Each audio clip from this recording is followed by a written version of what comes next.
Hello বন্ধুরা, আজকে আমি আপনাদের জন্য নিয়ে এসেছি ফেসবুকের নতুন কিছু ট্রিক্স।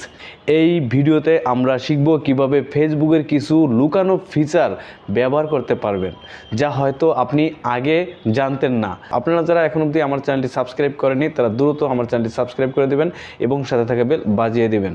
ভিডিওটিতে অবশ্যই একটা লাইক দিবেন আর ভিডিওটি বেশি বেশি করে আপনার ফ্রেন্ড সার্কেলদের মাঝে শেয়ার করে দেবেন, যাতে করে আপনার ফ্রেন্ড সার্কেলরা এই ভিডিওটি দেখে কিছু শিখতে পারে।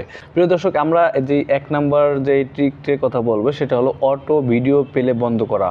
অবশ্যই আপনার ফেসবুকে যদি অটো ভিডিও এগুলো প্লে করা থাকে, অটো ভিডিও অপশনটা চালু করা থাকে, তাহলে এটাকে বন্ধ করে দিন। ফেসবুকে চলে আসলাম, স্ক্রল করার সময় অনেক সময় দেখা গেল যে ভিডিও অটোমেটিকলি প্লে হতে থাকে, যা ডাটা খরচ বাড়াতে পারে এবং অযথা ব্যস্ত করে তোলে।